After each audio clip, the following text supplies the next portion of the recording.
Di situlah Bu, apa kata Maisaroh ini, Muhammad ini aneh Nyonya. Dia orangnya itu jujur, kemudian bersih, menjaga diri, sopan. Jadi ini pribadi Rasulullah yang dinilai oleh Maisaroh, jujur, bersih, menjaga diri, sopan. Dia berdagang jujur, mengambil untung sewajarnya sesuai dengan kualitas. Kemudian bersih, Pak. Bersih inilah, Pak. Rasulullah sering mengatakan kepada para sahabat, jadilah kalian seperti tai lalat di tengah-tengah pipi. Kalau tai lalat Bu, ini kan bisa jadi pemanis Pak, asal jangan sebesar tinju aja lah Bu ya. Kalau kecil dia Pak, pemanis Pak. Maksud Rasulullah tuh kalian tuh berbeda, mesti bersih.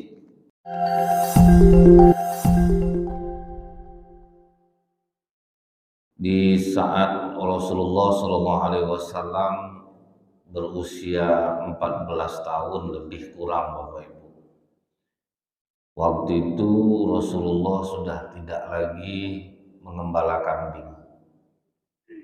Tapi ketika sahabat bertanya, kenapa para nabi dan rasul ini rata-rata pengembala kambing? Dijawab oleh Rasulullah, karena kambing mengajarkan kesabaran. Karena kambing binatang yang paling sulit untuk ditaklukkan. Jadi belajar sabarnya dari pengembala kambing itu lama. Jadi kalau kita pergi ke Kulim, tengok pengembala kambing itu Pak, murah senyum rata-rata. Kan udah letih sama kambing itu Pak. Karena seluruh sifat buruk manusia ada pada kambing. Kambing dikasih dia makan daun pisang dimakannya, batang pisang itu ditanduk ya. Nah, itulah kambing. Ibaratnya waktu berutang nggak tanggung ramahnya Pak. Pas kita tagih ngamuk dia kan sama manusia. Nah, jadi itulah untuk melatih kesabaran para nabi dan rasul, yaitu dengan mengembala kambing. Nah, berhenti dari mengembala kambing ini, Abu Thalib adalah punya toko kecil-kecil lah di Mekah. Kata Rasulullah, paman biarlah aku yang menjaga toko paman ini. Itulah awalnya Rasulullah mengasah kemampuannya dalam berdagang. Begitu Rasulullah menjaga toko itu Pak, diterapkanlah Rasulullah lah sapa senyum seperti yang orang sekarang jualan lah Pak, yang menyapa senyum sabar menghadapi konsumen, kemudian menjual barang sesuai dengan mutunya, sehingga Rasulullah menemukan kayaknya aku memang di bidang perdagangan inilah yang cocok. Kita ini semua Bu, kalau ketemu bidang yang cocok, sedikit tenaga, duitnya banyak jadinya. Jadi siapapun Bapak Ibu yang berhasil menjadi pedagang, itu kalau memang udah di situ bidangnya, bergerak sedikit, kerja sedikit, dagangannya laris. Karena memang itu bidangnya. Setelah itu mulailah Rasulullah berdagang keliling di Mekah. Dari toko kemudian jemput bola-bola lagi Pak. Itulah dagang sekarang nih Bu ya. Tidak bisa ditunggu aja, dijemputlah lagi bola itu. Di Jakarta sudah banyak mall tutup, mall sepi karena banyaknya orang sekarang dagang online Pak. Grosir langsung online. Maka banyak orang dapat barang lebih murah jadinya, itu yang membuat mall tutup. Semenjak banyak kajian online juga Pak ya, masjidlah sepi Pak kalau pengajian. Jadi masjid pun ikut pula dia. Cuman karena kita tahu mengaji langsung berhadapan, langsung datang itu berkahnya berbeda, makanya tetap ramai orang pergi pengajian sekalipun pengajian online itu banyak, karena bertemu ini jauh lebih besar barokahnya. dapat pahala majelis ilmunya, duduk iktikaf ya, jadi lebih banyak dapatnya bagi kita. Mulailah Rasulullah jemput bola, pergi ke sana, pergi ke sini sambil terus jualan-jualan. Disitulah terbukti mulai punya dapat nama Rasulullah karena kejujurannya dalam berdagang. Ini sangat mahal dalam Islam, kejujuran itu. Kalau sempat orang dagang jujur, kualitas bagus, dalam gang pun jualan dicari sama orang. Di Pekanbaru banyak kedai-kedai kecil takut sama Indomaret, takut sama Alfamart. Di Madura, Alfamart, Indomaret nggak laku. Yang laku justru warung kecil. Apa yang dijual Indomaret itu yang dijualnya semua, Pak. Dengan harga pasti di bawah Indomaret. Lengkap barang-barangnya semua. Dia buka 24 jam pula. AKO Indomaret di Madura. Jadi bukan dilawan-lawan. Oh, ada Indomaret payah lah kita jadinya, susah lagi. Rupanya enggak. Orang Madura mensiasati itu, dilengkapkannya barangnya, dibersihkannya tokonya, disusunnya bagus-bagus. Padahal enggak pakai AC itu, tapi tetap dicari orang karena lebih murah. Nah, lebih murah pastinya. Apapun di Indomaret itu Bu ya, dia pasti lebih mahal daripada warung biasa. Tapi kenapa orang Pekanbaru ini suka ke Indomaret? Bersih, terang, susunan barang jelas, AC hidup terus. Orang kita punya swalayan, lampu mati Pak, AC tidak hidup, gimana orang mau tenang di dalamnya. Jadi kalau kita mensiasati ternyata bisa. Mulailah Rasulullah dapat nama, kejujurannya, cara dia berdagang, ramah, melayani, mulai viral Rasulullah tentang kejujuran beliau ini. Jadi buah bibir lah sama orang. Umur 20 tahun, pamannya pula yang mengatakan, Muhammad, orang sekarang mau pergi berdagang ke Syam. Sudah saatnya kau go internasional dagang. Pergilah kau berdagang ke Syam, bawa barang-barang orang Mekah ini untuk dijual di Syam. Kata Rasulullah, aman, pedagang-pedagang Mekah ini mereka orang-orang hebat. Kalau untuk berdagang ke luar negeri itu mereka memilih orang-orang yang sudah pengalaman. Sementara aku baru sering berdagang-dagang lokal ini.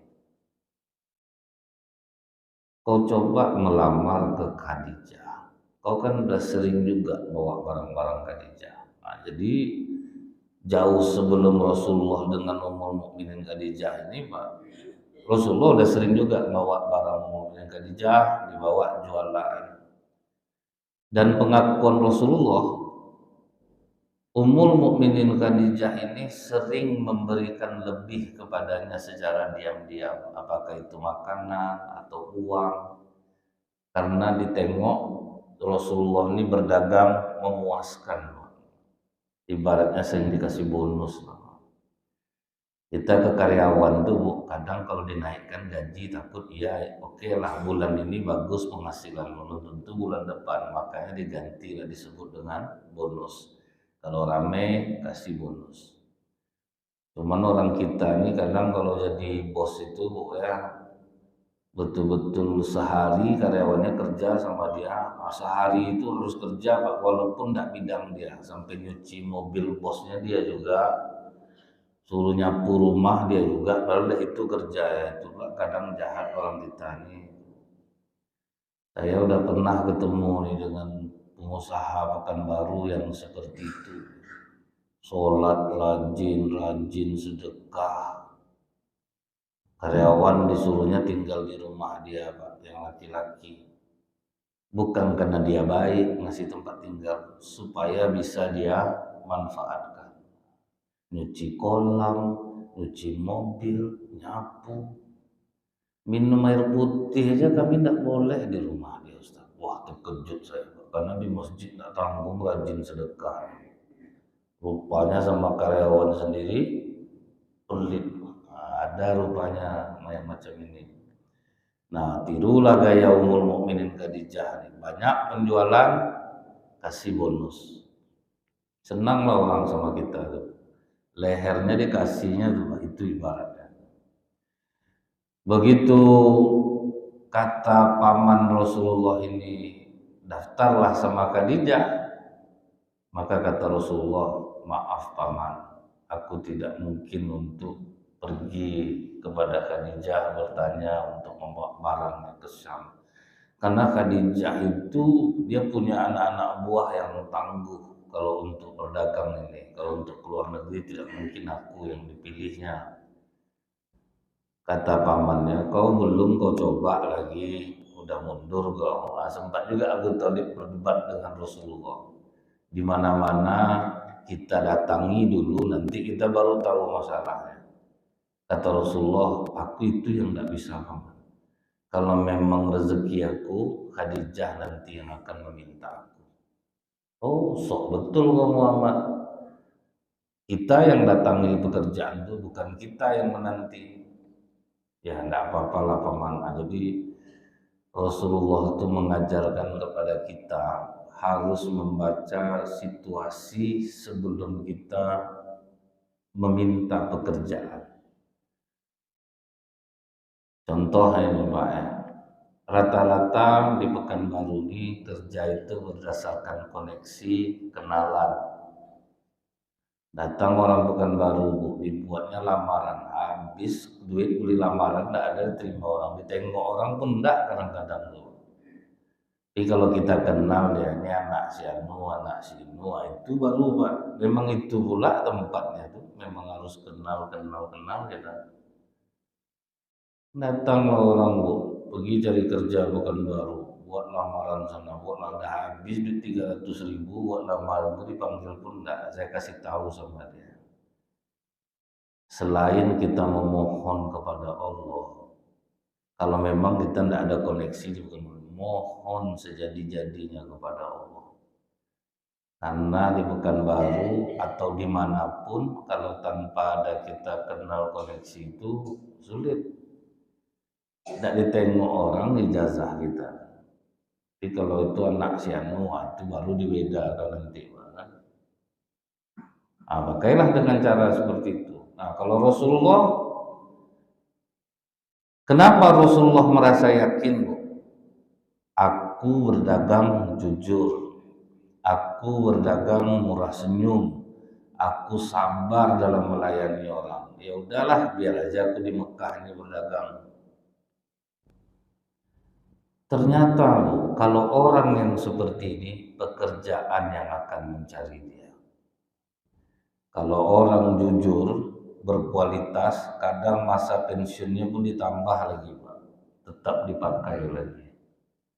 Kalau orang yang bagus kerjanya, dia tidak perlu buat surat lamaran, pekerjaan yang akan meminta. Jadi jangan paksa anak bapak ibu yang baik-baik. Kadang-kadang dipaksa Pak kan, dia pada jelas anak baik, dia berkualitas, santai aja. Pekerjaan yang akan mencari dia. Janganlah dipatah-patahkan. Nah, itu seperti Abu Thalib tadi. Oh, kalau enggak pergi kau keluar, gimana kau mau dapat kerja? Susah nanti. Kalau dia memang baik, dia yang akan dipakai. Jadi tugas kita nih Pak ya, kalau kita pedagang nih, karena kata Rasulullah, 9 dari 10 pintu rezeki itu ada di perdagangan. Nah, memang itu Pak, perdagangan inilah 9 dari 10 pintu rezeki. Kalau misalnya kita bagus, kita berdagang, maka kemungkinan rezeki semakin bertambah itu besar.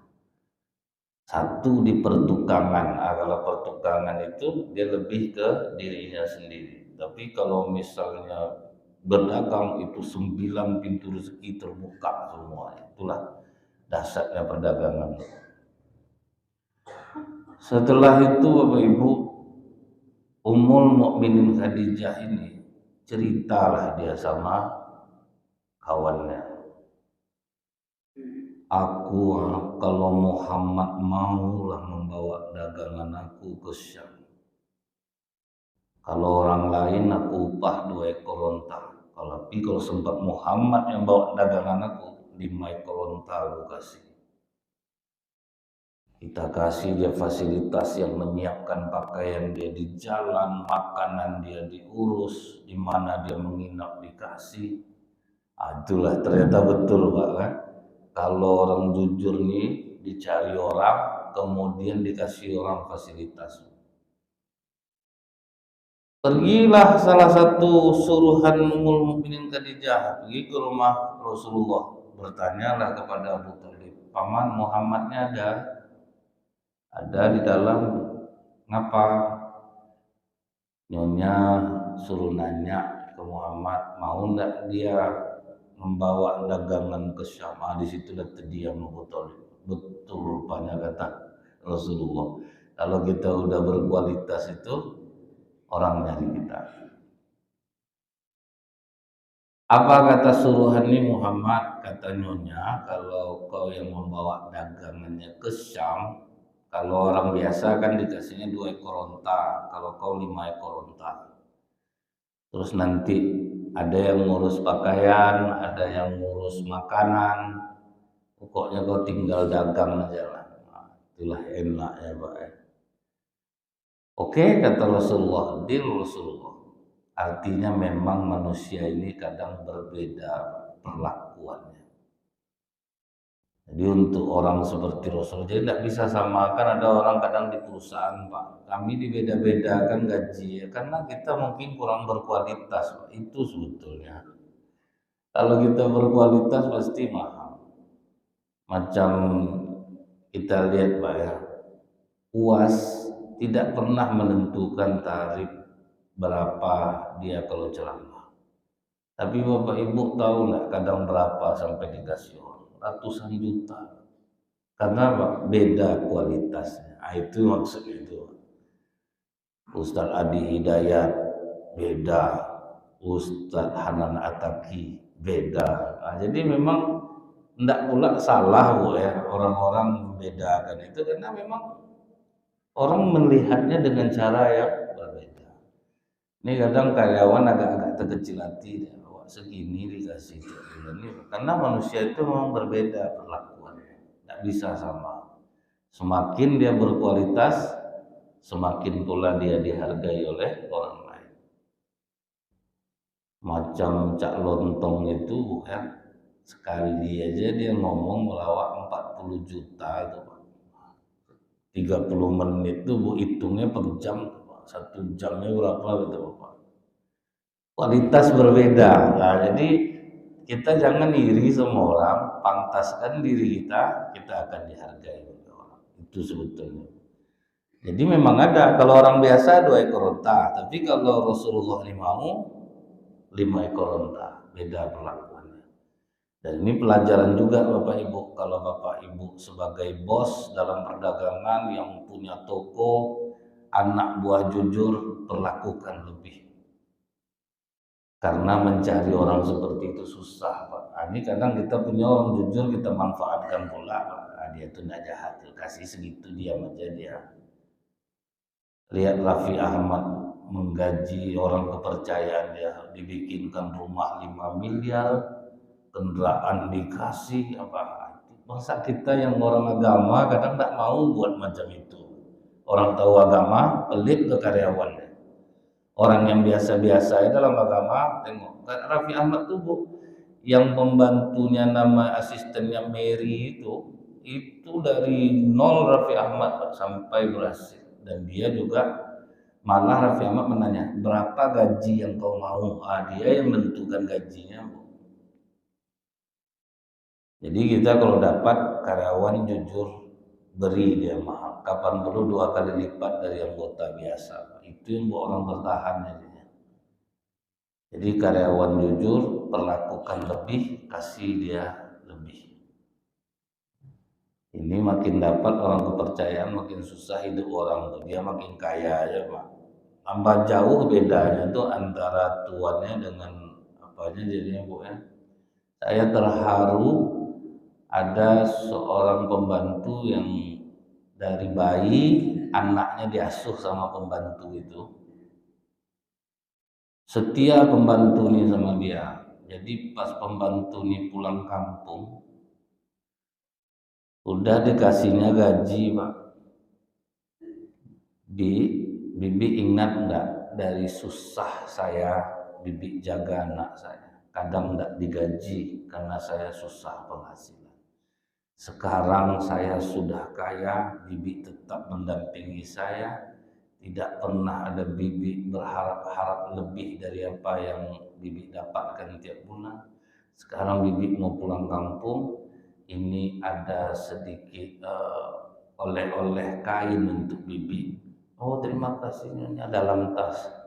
Dibuka tas itu duit isi semua, ada tanggung penuh tas itu. Menangis membantu ini dibuat. Jadi diharapkan orang-orang yang tahu agama justru harus lebih baik lagi memperlakukan karyawannya yang jujur, yang berkualitas. Kemudian Pak, berangkatlah Rasulullah. Nah, Rasulullah berangkat tuh Bu bersama seorang pembantu. Nama pembantu ini Maisarah. Maisarah ini laki-laki, bukan perempuan. Kadang kan nama masing-masing bangsa itu kan beda-beda ya Pak.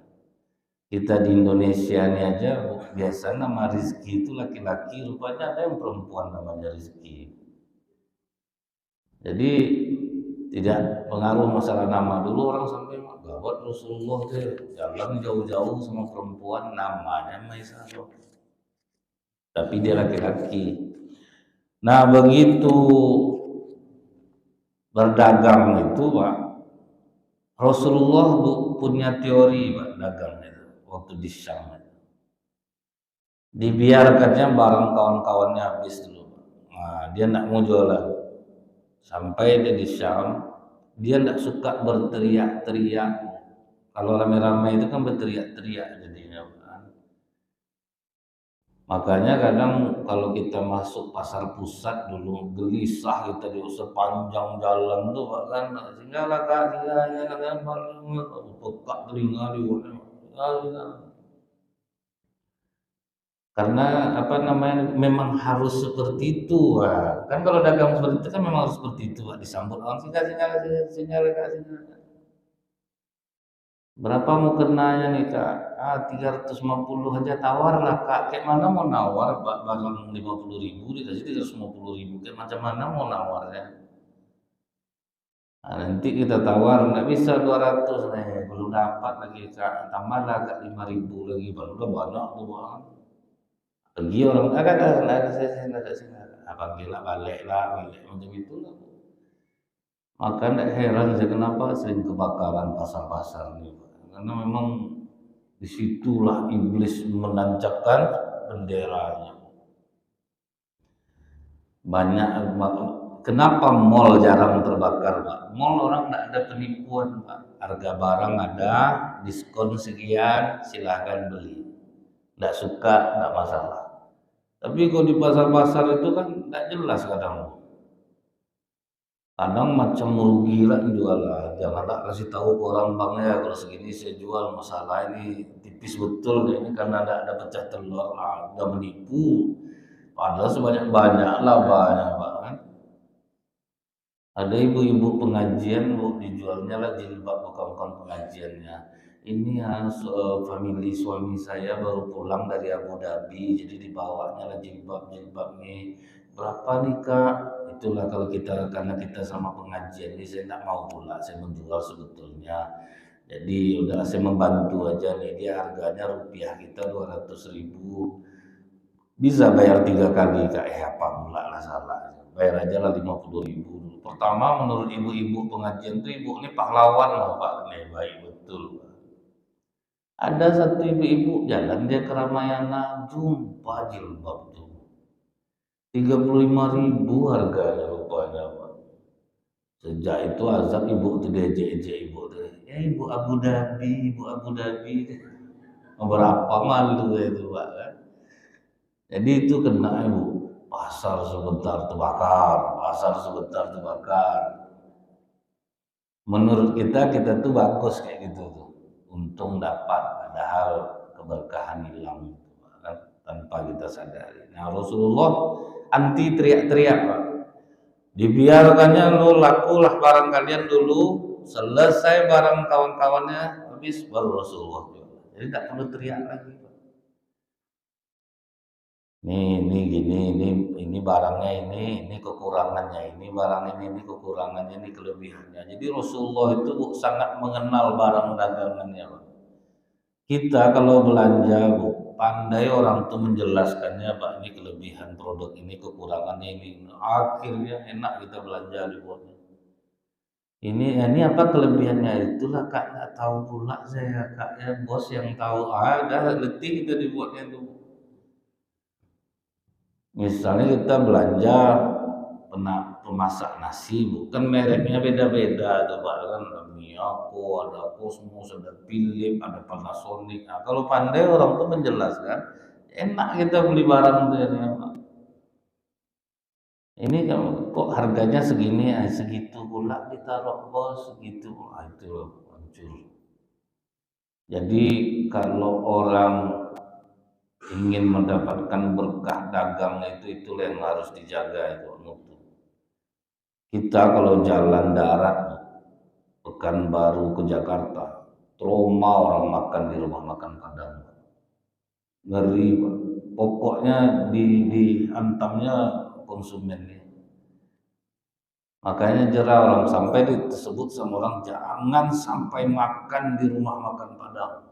Kalau perjalanan dari darat ke Jakarta, azab bayarnya. Nasi 12.000 enaknya 40, 60. Awak dah makan, mau apa lagi Pak? Ngeri. Akhirnya bentuknya awalnya ramai dia, enak dia. Tapi semua orang sudah ngomong Pak, sepi lah mungkin tutup mungkin. Tidak ada orang berani lagi makan. Nah, itu hilang keberkahannya dia. Dan bila kita katakan kok bisa kena segini, ngamuk pula dia Pak. Nah itu habislah berkah perdagangan seperti itu.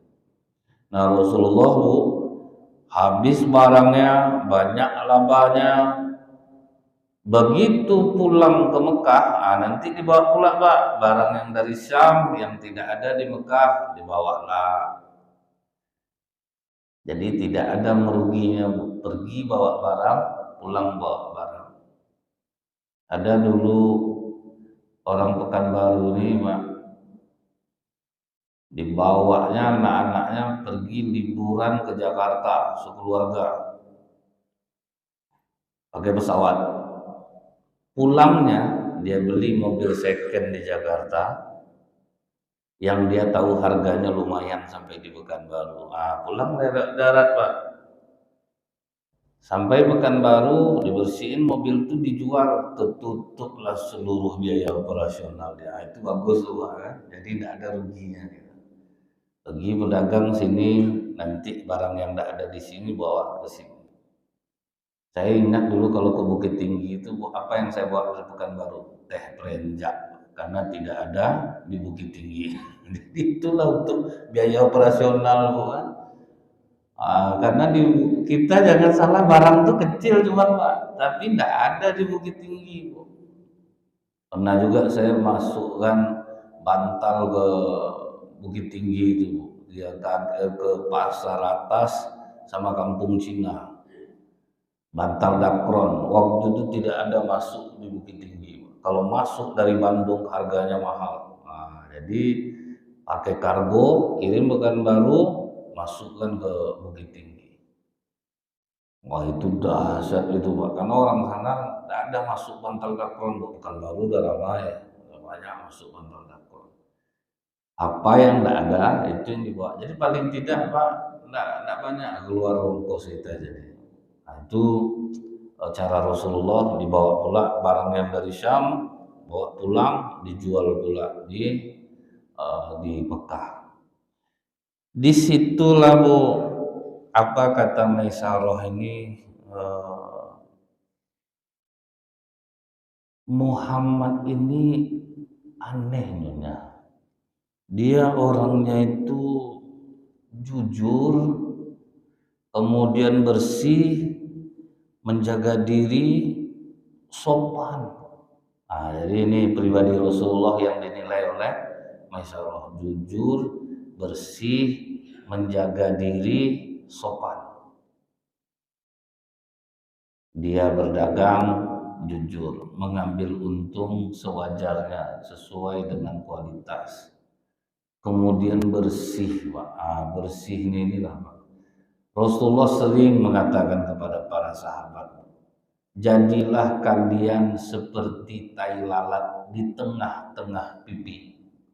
Kalau tai lalat Bu, ini kan bisa jadi pemanis Pak, asal jangan sebesar tinju aja ya Bu ya. Kalau kecil dia Pak, pemanis Pak. Maksud Rasulullah tuh kalian tuh berbeda, mesti bersih. Kenapa WC perempuan lebih bersih, tidak berbau daripada WC laki-laki di masjid? Karena perempuan pipisnya jongkok, padahal sebetulnya dalam Islam laki-laki dan perempuan pipisnya jongkok. Sampai kata dokter, laki-laki yang pipisnya jongkok, dia terbebas dari penyakit prostat. Tapi kalau dia tegak, bisa kena prostat. Sebab badan berat ditahan sama kaki dalam keadaan berdiri, menahan berat badan, dia kencing. Itu tuh yang membuat kena prostat. Kalau kencing kita di masjid ini berdiri, laki-laki, Bu, tuh kemana-mana pergi airnya Pak. Kemari, yang disiram di sini, tentu yang nempel-nempel di situ tuh. Saya perhatikan tuh WC anak-anak sekolah juga. Kalau udah kosong sekolah tuh Pak, saya cari WC-nya yang WC perempuan karena itu lebih bersih. Kalau WC laki-laki semerbak Pak. Dasar aromanya tuh. Mau menangis masuk dalam itu tuh karena pipis berdiri gitu. Jadi Rasulullah tuh mengajarkan kita tuh bersih Pak. Rasulullah tuh Bu ya, kalau bercermin dia dekat air sampai dicemooh sama Ummul Mukminin Aisyah. Laki-laki begini juga ya Rasulullah. Maka kata Rasulullah, Allah itu maha indah dan Allah itu menyukai keindahan.